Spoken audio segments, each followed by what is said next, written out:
Hello and welcome to Anatomy and Physiology at Glen Oaks Community College. I'm Dr. Ren Hartung. For this video, we're going to look at histology for at least the majority of the tissues of the human body. What I want you to key in on when you're looking at histology, in terms of making it as simple as possible, what you're looking for when you're presented with a histological image like this one is that you want to look for the major features that you can make out and use that information to determine what type of tissue it is. So when you're doing histology, start learning those major features of the tissue. Where this is important is if you see this tissue prepared a different way with different staining techniques, etc., then you should still be able to recognize the particular tissue that it is. And if you get a slice that's from a different part of the body that might look a little bit different, as long as you're looking for those major features, you should still be able to figure out what the tissue is. This slide is adipose tissue. And I can tell it's adipose tissue because the major feature of adipose tissue are these large, kind of roundish white areas. These are the actual adipocytes or fat cells that we see in adipose tissue. There's some other structures here. This looks like a big blood vessel to me, but don't let that throw you off. And there's these darker staining connective tissues. But the majority of what we see here are these big white open cells, the adipocytes. So this is adipose tissue. Let's move on to the next slide. This is also adipose tissue. Again, we have these big whitish open areas. These are the cells, the adipocytes. And this slide is showing us something else about adipose tissue, and that is that the adipocytes, the fat cells, have nuclei, of course, but the nuclei are found on the periphery of the cells. They're on the edges. So that's another major feature, these large, open, white cells with their nuclei on the periphery of the cell. These are adipocytes, and the tissue, of course, is adipose tissue. Next slide, basically the exact same picture, and what I did was I just darkened the color a little bit more so you could see it easier. But again, major features for adipose tissue: large whitish cells filled with adipocytes, and the nuclei for the adipocytes are on the periphery, on the sides of the cells. This is blood. In terms of major features for blood tissue, most of the cells that you see are these little red cells. These are actually red blood cells. And you can see that they have this kind of lighter area in the middle. It's because they have that kind of interesting shape of a red blood cell, almost like a donut without a hole in the middle, kind of flattened in the middle. But the major feature is that you see these erythrocytes or red blood cells. The other features that you can see in blood tissue when you look at it, you get these large cells that are kind of bluish or purple, and those are white blood cells. When they stain kind of bluish or purplish. And if you can see this little tiny dot here at the tip of my pointer, you might not be able to see it. There are these little tiny either reddish or purple staining structures. They're called platelets. They're important for stopping bleeding, for hemostasis or blood clotting. There's another one at the tip of my pointer there. If you can't see them, look up images for blood histology and you'll be able to find what platelets look like. Next slide. This is dense, regular connective tissue. And the major feature that I'm looking at to see that it's dense, regular connective tissue is that it has kind of a wood grain appearance. You get these kind of lines going left and right. They're all going in the same direction. There's lots of collagen here, lots of submicroscopic collagen fibers, and those fibers are all running in one direction, and that's what gives it this kind of wood grain appearance where everything's running in one direction. We also see nuclei to fibroblasts. Fibroblasts are the cells that live in connective tissues, and those fibroblast nuclei that I'm pointing to now are kind of flattened, and they're running in the same direction as all of those collagen fibers, contributing to that kind of wood grain appearance. So that again is dense, regular connective tissue. Where we would find this in the body, by the way, are in tendons and ligaments. Moving on to the next slide. This happens to be from skin. And what I'm wanting my students to be able to recognize here is that this area, this kind of more pinkish, I guess, maybe pinkish orange color here, and the appearance of it, you've got collagen fibers, again, like we had in the last slide, but now the collagen fibers are not running in just one direction, they're running in multiple directions. So this is dense, irregular connective tissue. There are other structures that we see in this image that I'll touch on briefly. These are hair follicles, these big purplish looking things. They're lined with epithelial tissue. And it's what hairs grow out of. So in the center here, that's a hair shaft in the middle of a hair follicle. And this is a glandular type of tissue, also epithelial, but I would just call it glandular. This happens to be a sebaceous gland. And there's a sweat gland down here in case you care. But again, the major thing to look at here is this area and this area, and some over here too, dense, irregular connective tissue. This is the same, it's from the same slide, by the way. It's just a lower magnification. And again, these areas out here are dense, irregular connective tissue. The other thing I could point at, epithelial tissue. This surface part of the skin is made up of stratified squamous epithelium that is keratinized. So this would be an epithelial tissue. Again, it's called stratified squamous epithelium, and there's higher magnification images coming of this later. So for this slide, again, the major thing is dense, irregular connective tissue. This is bone tissue, and the major feature that you could recognize for bone tissue is these kind of tree ring looking structures. So when you see these tree ring looking structures, they're actually called osteons. These osteons really clearly indicate that this is bone tissue. Moving to the next slide, this is simply higher magnification of bone tissue, and now we can see what makes up these tree ring-like osteon structures. We see these compartments that cells are living in. The cells are called osteocytes. The compartments are called lacunae. So that's what gives it that tree ring looking appearance. So again, the key here to recognizing this tissue as bone tissue is that tree ring looking appearance of the osteons. This is also bone tissue. This happens to be spongy bone. The kind of lighter purple areas in here are the spicules of spongy bone. So this would be the hardened bone matrix area. And then we have these darker staining areas toward in between those spicules. Those darker stained areas are red bone marrow, sorry. So red bone marrow stains more darkly. And then we have these lighter staining spicules of the hardened bone matrix. In case you care, within this image, by the way, this is a growth plate going up and down in the middle. It's in a long bone. This is the area where new bone is being added continuously, and these are found at the ends of long bones. Again, this is the growth plate, and the type of tissue that's actually at the growth plate is hyaline cartilage, although it looks a little bit different than the hyaline cartilage we looked at earlier. This is a higher magnification image of spongy bone, and again, we have this dense bone type tissue in this area. We have the osteocytes living in here inside of the lacunae, but we don't have the tree ring looking appearance that we saw earlier. So again, this would be an image of spongy bone, and out here is red bone marrow, and up here is also red bone marrow. This is another image of another spicule within spongy bone, and again we see osteocytes living in lacunae in a bunch of spaces in here. This is hyaline cartilage. This one happens to be from a mouse, and that's why it looks a bit different than human. And the way you can recognize that it's hyaline cartilage in terms of major features, again, is the smooth appearance of the substance between the cells. The substance between the cells, and by the way, hyaline cartilage or cartilage is a type of connective tissue. And one of the major things about connective tissues is that they have usually a lot of extracellular matrix, which is the stuff between the cells.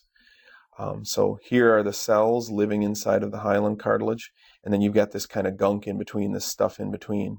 And for hyaline cartilage, that stuff in between is very smooth in its appearance. So those are the two major features. Since I mentioned connective tissue has lots of extracellular matrix, let me skip back real quick to bone tissue. We could look at this slide from bone tissue. We've got cells separated by extracellular matrix. The extracellular matrix in bone happens to be the hardened calcium carbonate or hydroxyapatite that we see in bone.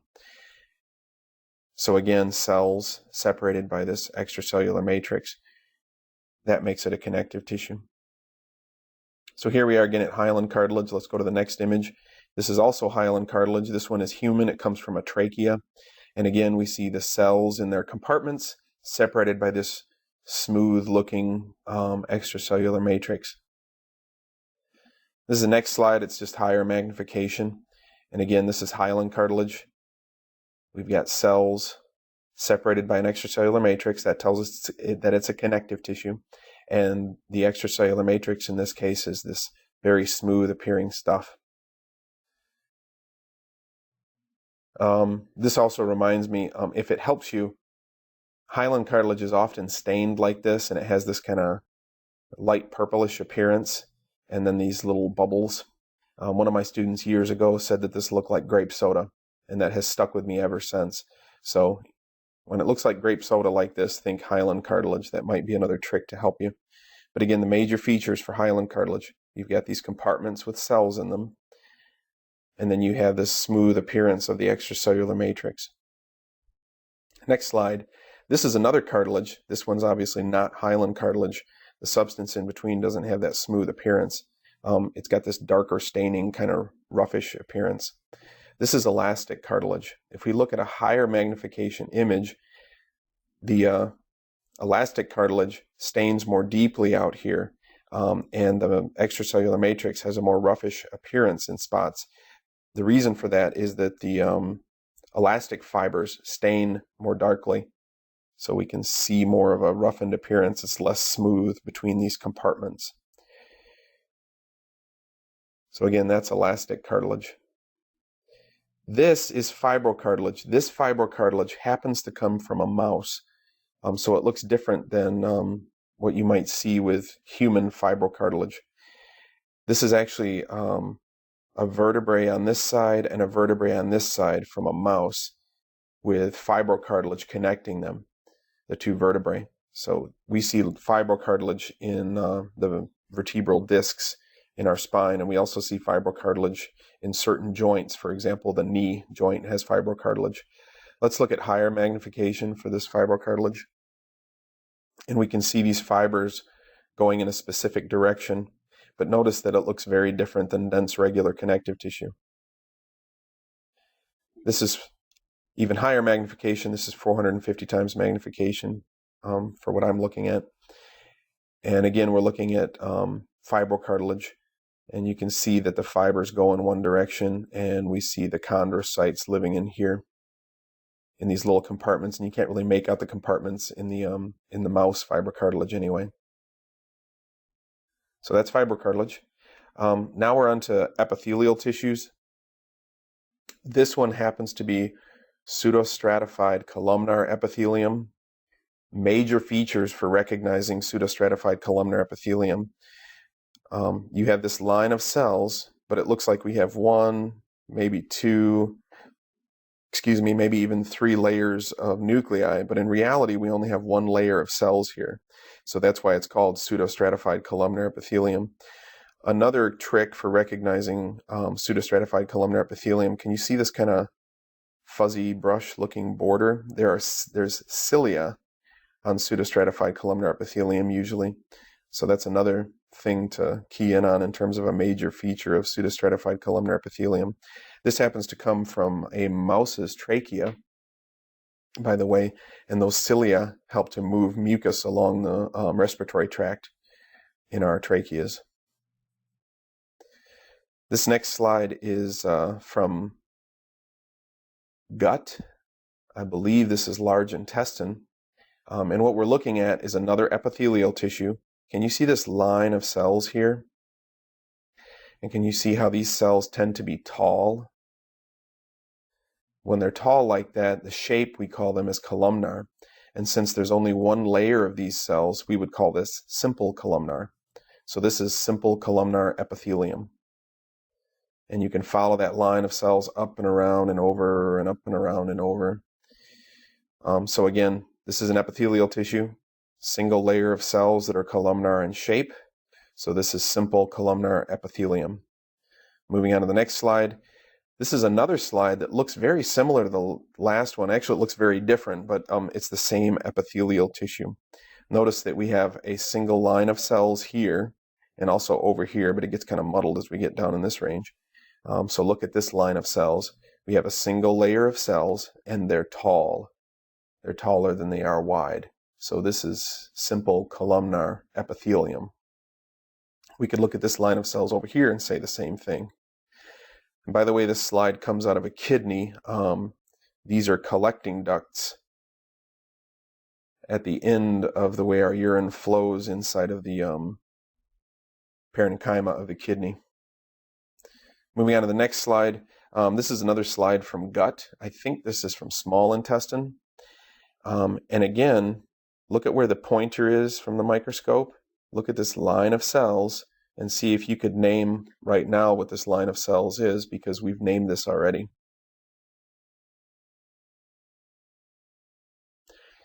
If you haven't named it yet, but you want to, pause the video and keep thinking about it.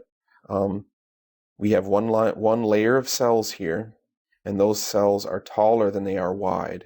So this is simple columnar epithelium. There's another type of cell that we see in this image, by the way, these kind of whitish cells.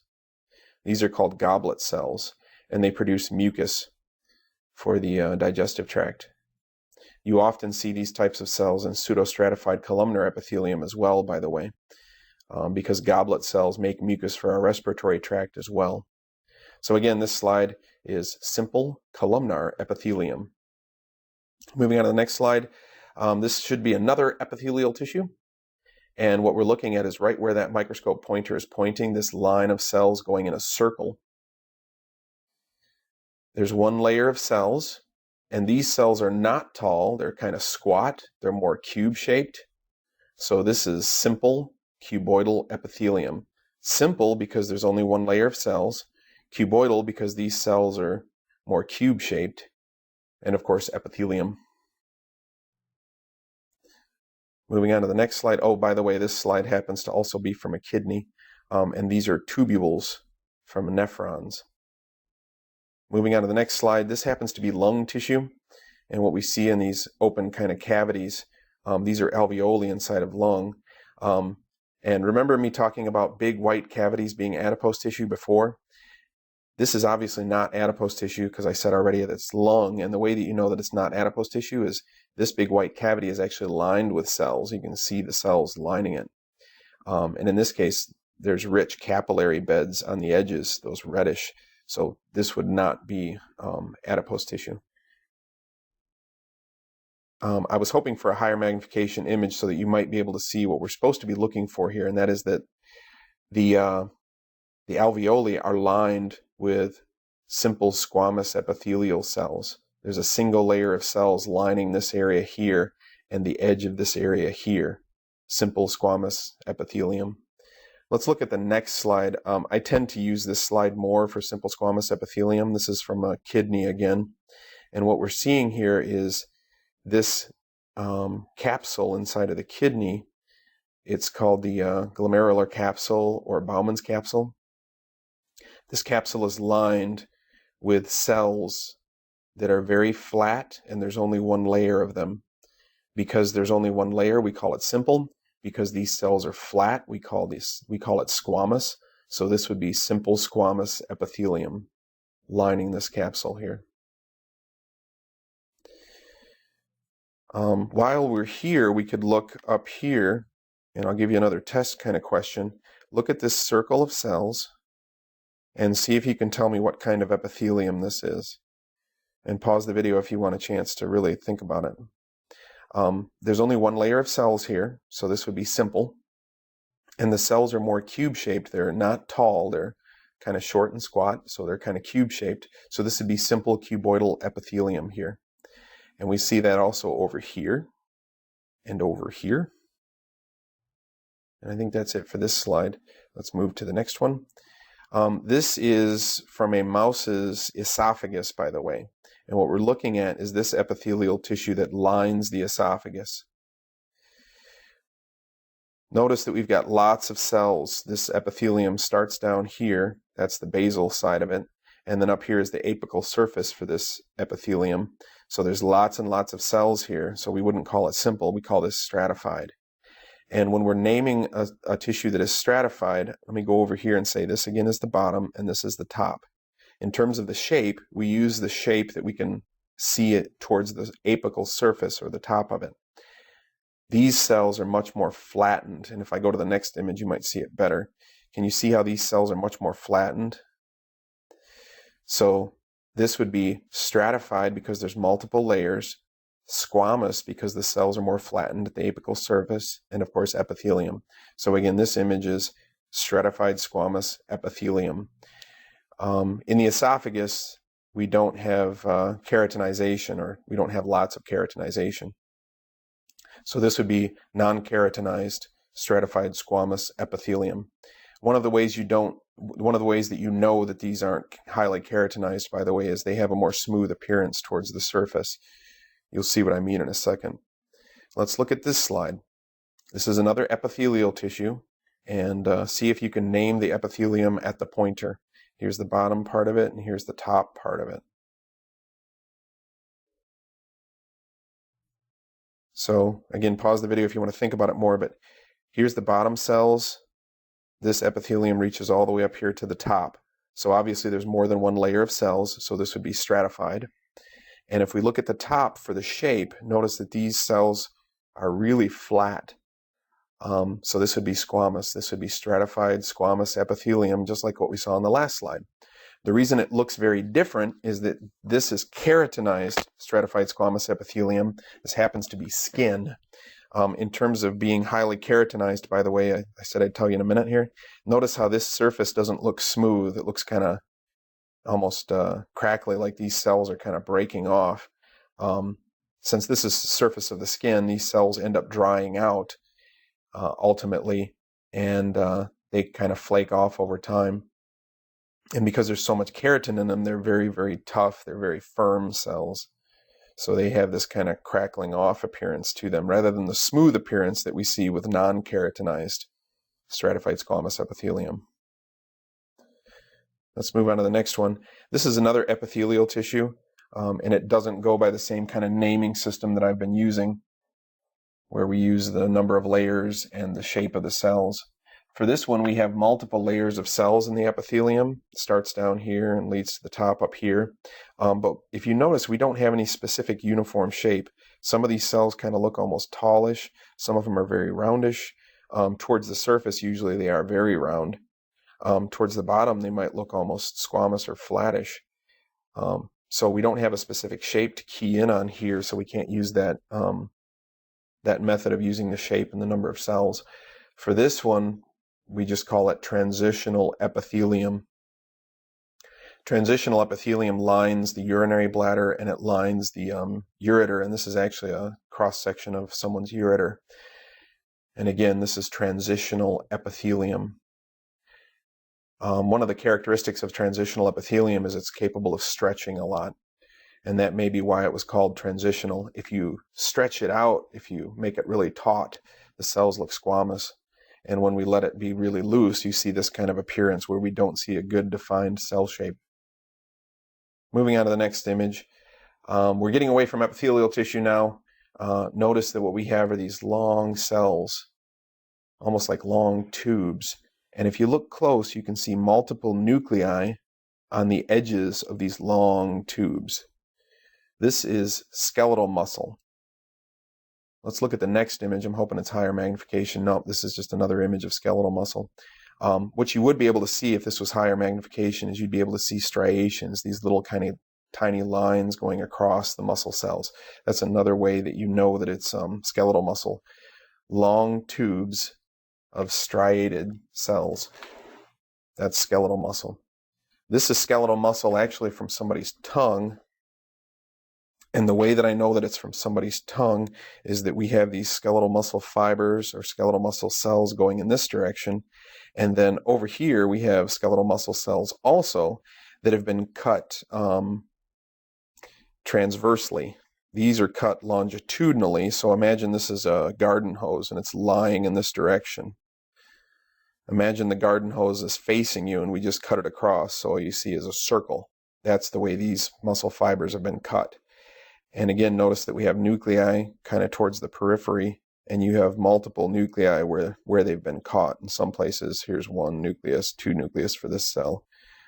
In this cell, we only have one, but on these cells, you can see multiple nuclei going along the cell. And again, I don't know if you can see it. I can see it on my computer here as I'm recording. There are striations going across the cell, these little kind of pinkish lines. Hopefully, excuse me, hopefully when we get to higher magnification, you'll be able to see those striations. This is higher magnification of that first skeletal muscle cell or skeletal muscle slide that I showed you. Excuse me.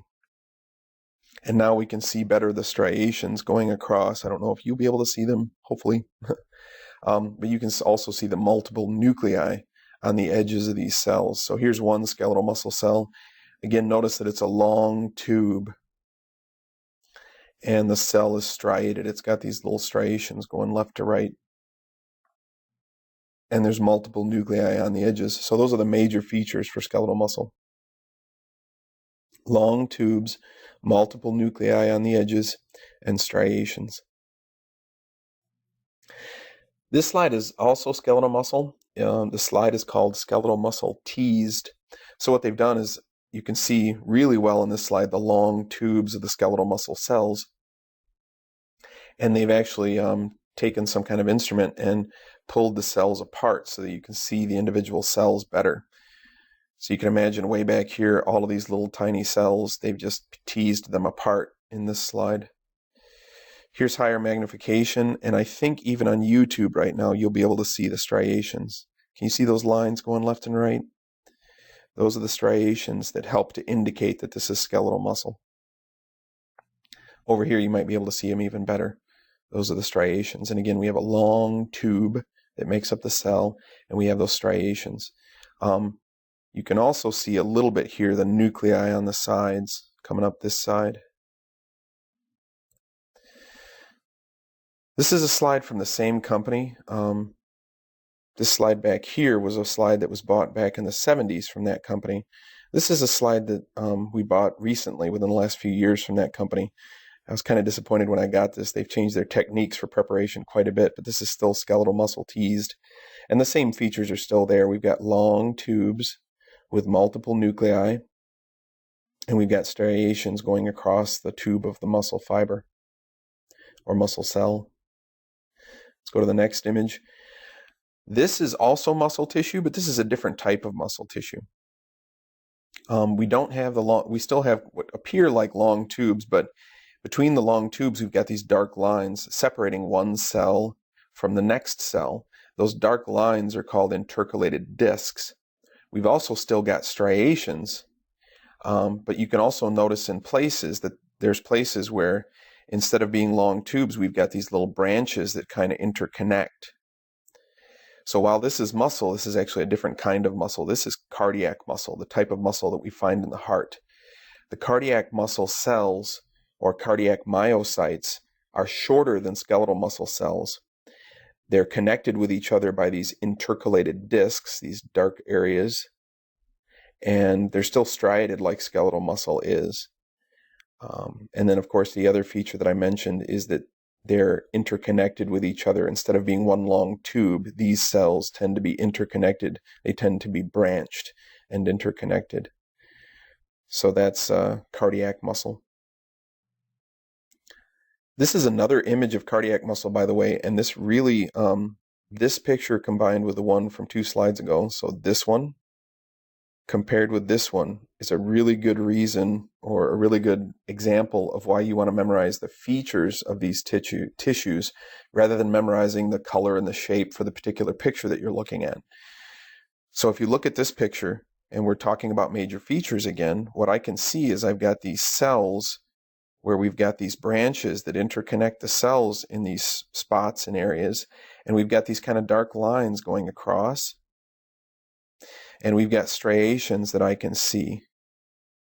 So dark lines, cells that are kind of short and interconnected, striations, and then the dark lines again that are the intercalated discs. This is obviously cardiac muscle. And again, if I go back, this is cardiac muscle, and again, the major features are those striations, the dark lines that connect the cells, and then the branching of the cells where they interconnect with each other.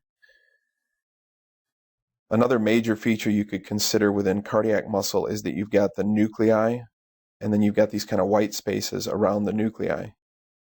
The white stuff around the nuclei is, it's the way we store glucose. See if I can remember it fast enough. Glycogen. These whitish areas, they're glycogen. You could think of that as the heart muscle cells storing sugar in case it needs it. Glycogen near the nuclei. So again, this is cardiac muscle. Let's move on. This is another slide of cardiac muscle. When I took the picture, it was actually a little bit out of focus, but you can see the striations over here, and you can see some of the intercalated discs over here, and there's another one over here kind of out of focus. But again, branched cells that are interconnected with these dark lines connecting them, the intercalated discs, and we see striations. So this is cardiac muscle. Another image of cardiac muscle in focus more, and the thing I kept this image for is it shows the branching more. You can see how these cardiac myocytes or cardiac muscle cells, they branch and interconnect with each other. We've got some nuclei, another that might be a nuclei. Let's go to this one. And then the white stuff again being,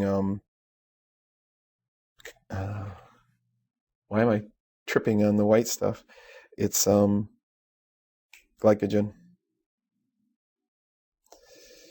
This is smooth muscle. This is another image that's gut. And up here, if you look close, you'll see the simple columnar epithelium that we saw before. That's part of the mucosa of the gut.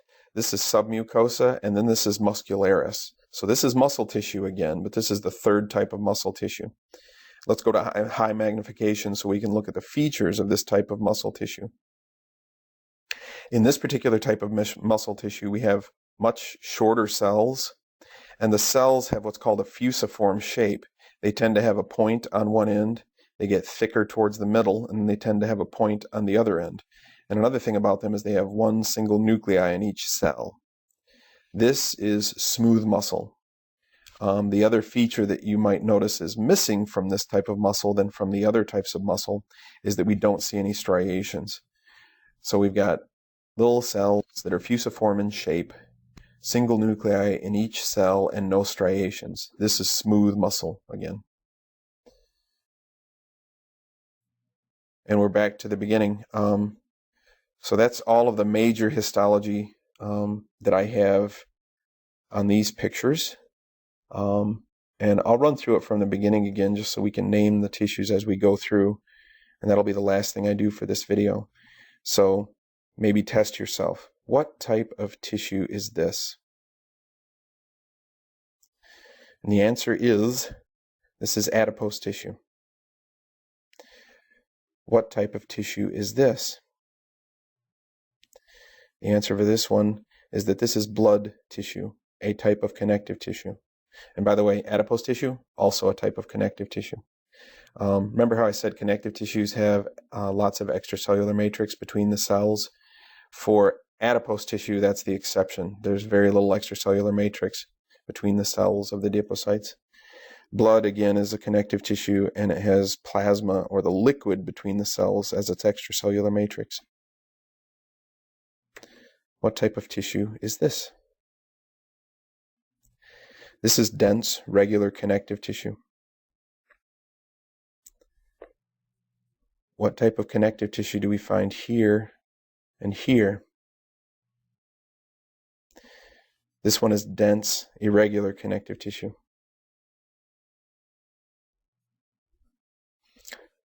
Same slide again. What type of tissue out here?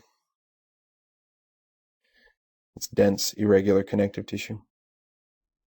What type of tissue is this?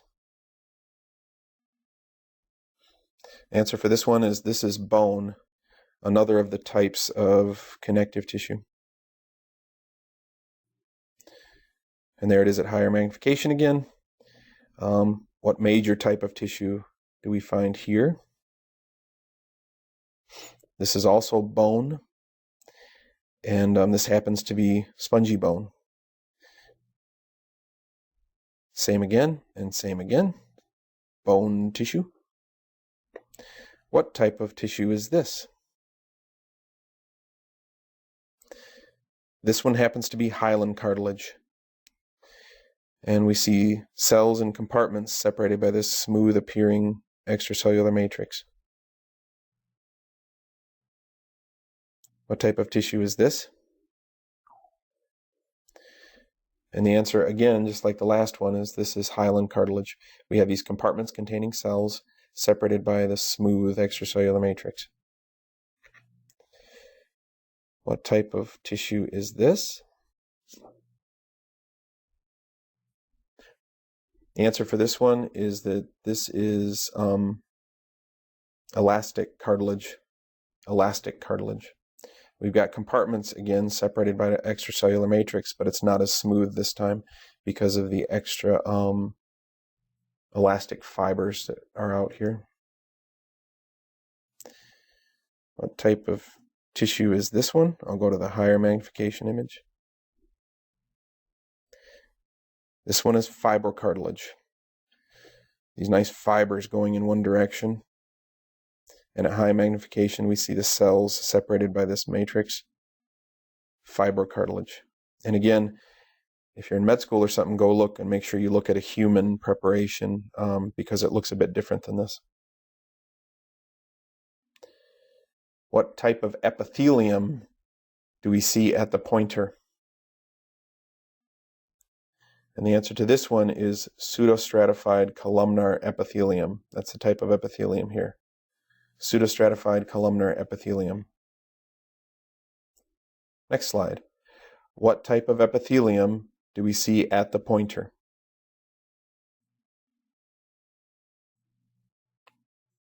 The answer to this one is simple columnar epithelium. For this slide, could use this pointer, but I prefer this line of cells or this one. So what type of epithelium is represented by this line of cells? The answer to this one is simple columnar epithelium. Name the epithelium at the pointer here.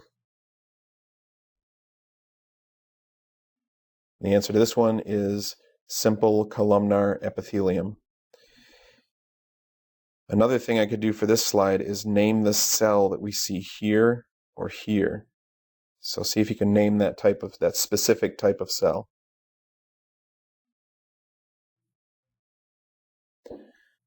Those cells are called goblet cells, and they make mucus.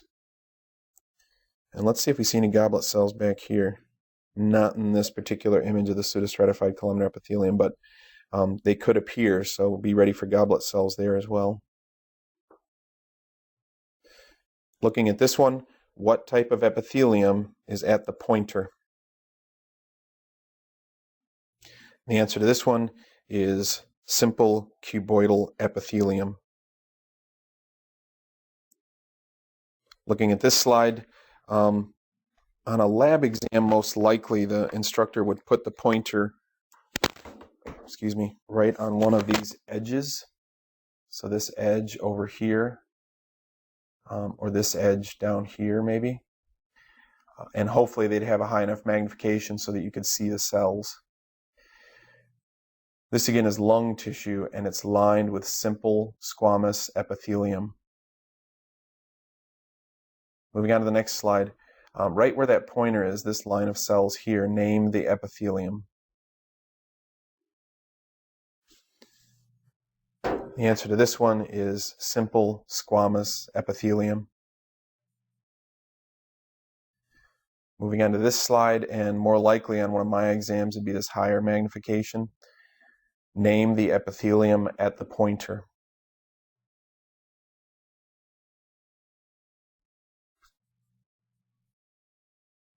The answer for this one is stratified squamous epithelium. This is unkeratinized, so depending on what your instructor requires, you might have to say unkeratinized stratified squamous epithelium. For my students, just stratified squamous epithelium is fine. Name the epithelium at the pointer. The answer for this slide is also stratified squamous epithelium.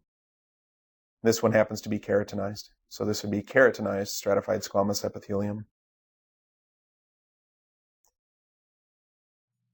For this slide, name the epithelium at the pointer.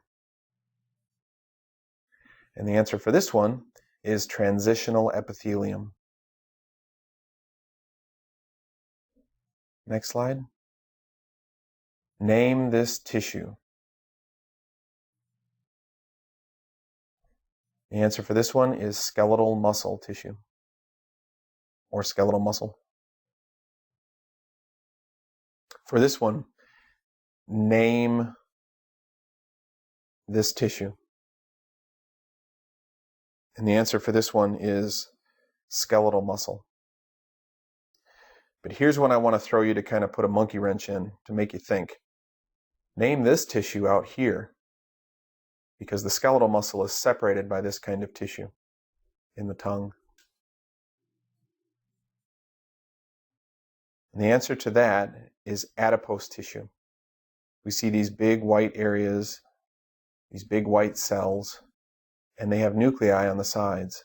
So this is adipose tissue. There's adipose tissue here and there's adipose tissue over here.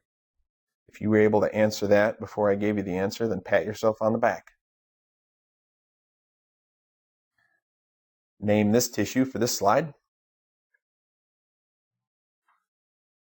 This is skeletal muscle. Name this tissue. Once again, skeletal muscle. And for this image too, name the tissue. And again, the answer is skeletal muscle, just a higher magnification. Next slide, name the tissue. And the answer for this one is also skeletal muscle. Again, long tubes, striated, with multiple nuclei along the edges.